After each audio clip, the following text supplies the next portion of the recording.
Guys, বাংলাদেশে এমন একজন মিনিস্টার হয়েছে যে কম বয়সী, ঠিক আছে, এবং যার তার ঘরে না বলেই ঢুকতেছে। আর গাইস, এটা কিন্তু অনেক ইন্টারেস্টিং, যার তার সাথে কথা বলতেছে। আর বাংলাদেশে আমি দেখেছি যে অনেক মিনিস্টার হয়, ঠিক আছে, যার সাথে কথা বলা যায় না, সে সব সময় ঢাকায় থাকে। আর আমাদের এলাকার মন্ত্রীগুলো এমন এমন মন্ত্রী ছিল, ঠিক আছে, যাদের সাথে কথা বলা তো দূরে থাক, হ্যান্ডশেকও করা যাইতো না। এখন তাদের যে প্রোটোকল ছিল, ঠিক আছে, সামনে 20টা পিছনে 20টা মোটরসাইকেল থাকতো। আর তাদের সাথে কথা বলা তো দূরে থাক, তাদেরকে ভালো মতো দেখাই যেত না। তাদের যে একটা প্রোটোকলের দেওয়াল ছিল, ওই দেওয়ালটা যে ডেঙ্গোবো ওই রকম কোনো সুযোগ ছিল না। আর গাইছে, যেখানে প্রসঙ্গ আসে হাসনাত আবদুল্লার, সেখানে জার্সি পরেই যে সংসদে চলে যায়, তার কথা না বললেই নয়। আর সে হতদরিদ্র মানুষের বন্ধু হবে না, এমন কোনো কথা আছে? গাইস, হাসনাত আবদুল্লার অবদান কেমন সেটা কিন্তু সবাই ভালো করেই জানে। তাই তাকে আমার ভিডিওতে রাখবো না, এটা কখনো হয়? এই জন্যই তাকে আমি আমার ভিডিওতে তুলে ধরলাম।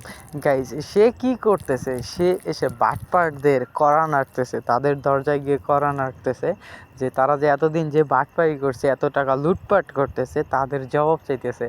কিন্তু ভুক্তভোগীরা কি জবাব দিবে? এখন যেটা আছে যে আমি এইটা নিয়ে কেন ভিডিও বানাইতেছি, মেন কথা হলো এটা আমার টপিকের মধ্যে পড়েও না। কিন্তু হ্যাঁ, 2 সেকেন্ড চ্যানেলের সাবস্ক্রাইবাররা হচ্ছে যে এমন একজন ভালো মানুষকে দেখবে না, তা কখনো হয়ই না।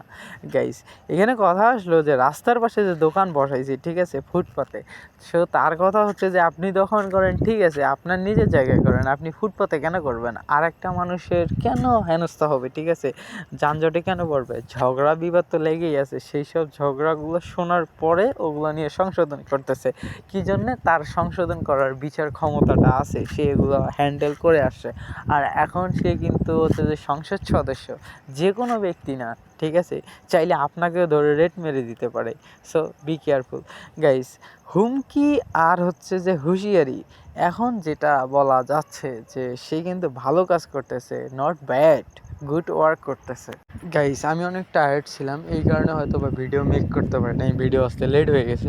আর এটা সমস্যা কি, আমার চ্যানেলে হচ্ছে যে এই ইদানিং এটা দেখা যাচ্ছে যে রিচ ঠিকই আসতেছে। রিচ মনে করেন যে 1K 30K, আমার চ্যানেলে প্রায় হচ্ছে যে 100K-র মতো ইমপ্রেশন আছে, 60,000-এর মতো ভিউ আছে, ঠিক আছে, কিন্তু এখন হচ্ছে যে রিচ আসতেছে বাট ভিউ আসতেছে না। গাইস, এইটা হচ্ছে যে তোমাদের করতে হবে, এই সমস্যার সমাধান তোমাদের কাছে। যদি ভিডিওটা তোমার কাছে চলে যায়, তাহলে অবভিয়াসলি চ্যানেলটা সাবস্ক্রাইব করে দিয়ে ভিডিওতে একটা লাইক মেরে দিও। আর চ্যানেলটা অবভিয়াসলি সাবস্ক্রাইব কিন্তু করতে হবে, আর ভিডিওটা শেয়ার করে দিও, ঠিক আছে। অবভিয়াসলি তোমার ভিডিওটা শেয়ার করতে হবে, না হলে চ্যানেলটা একবার ডেট হয়ে যাবে। তোমার কাছে রিকোয়েস্ট যে চ্যানেলটা তুমি সাবস্ক্রাইব করে দিয়ে ভিডিওটা লাইক দিয়ে ভিডিওটা শেয়ার করে দাও। আর এখন কথা হলো যে মন্ত্রিত্ব নিয়ে, ঠিক আছে, তার যে জবাবদিহিতা, ঠিক আছে, সে কি করবে না করবে, তার জবাবদিহিতা অনেস্ট থাকতে হবে, তাই না? সে কিন্তু আইসা ওই সব লোকেদের কাছে হাত দিতেছে যে তারা দুর্নীতি করতো, আগে যারা পূর্বে দুর্নীতি করেছে বাংলাদেশে, তাদের কাছে জবাব চাচ্ছে। আর কিছুদিন আগে একটা খেজুরের বিষয় নিয়ে, ঠিক আছে, বাংলাদেশ যে খেজুর ক্রয় করছিল বাঙালিকে দেওয়ার জন্য, সেই খেজুরের হিসাবটা নিয়ে একটা ভিডিও কথা কাটাকাটি চলেছিল। সে ওই ভিডিওটাও এইখানে দেওয়া হবে, সমস্যা নেই। তো এখন কথা হলো যে এটা জবাবদিহিতা, ঠিক আছে, জবাবদিহিতা কারে বলে? যে আমি একটা কাজের জন্য ওয়াদা করছি, ওই কাজটা করতেছি কি না, যে এটাকেই বলে জবাবদিহিতা। সে কি করবে না করবে, যে জবাবদিহিতা, অনেস্টটা যেটা, ঠিক আছে।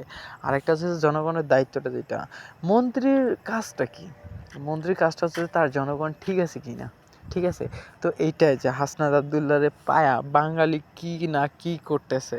গাইস, হাসনাত আবদুল্লাহ কিন্তু নিজেই বলেছে তার কোনো ব্যক্তিগত প্রোটোকলের দরকার নেই, ঠিক আছে। আদার্স মন্ত্রীরা যেভাবে চলতো, যে 50-60টা তার প্রোটোকলেই থাকতো, সামনে পিছনে, তার সাথে হাত মেলানো কি, দূরে থেকে দেখাও যেত না। আর হাসনাত আবদুল্লাহ কিন্তু গাড়ি নিয়ে যাচ্ছে রাস্তা দিয়ে, সবাই তারা দেখতেছে, সবার সাথে কথা বলতেছে। গাইস, এই বিষয়টা আমার কাছে বেশি ইন্টারেস্টিং লাগছে। কার কাছে কেমন লাগছে আমি জানি না, পার্সোনালি আমার কাছে অনেক ইন্টারেস্টিং লাগছে।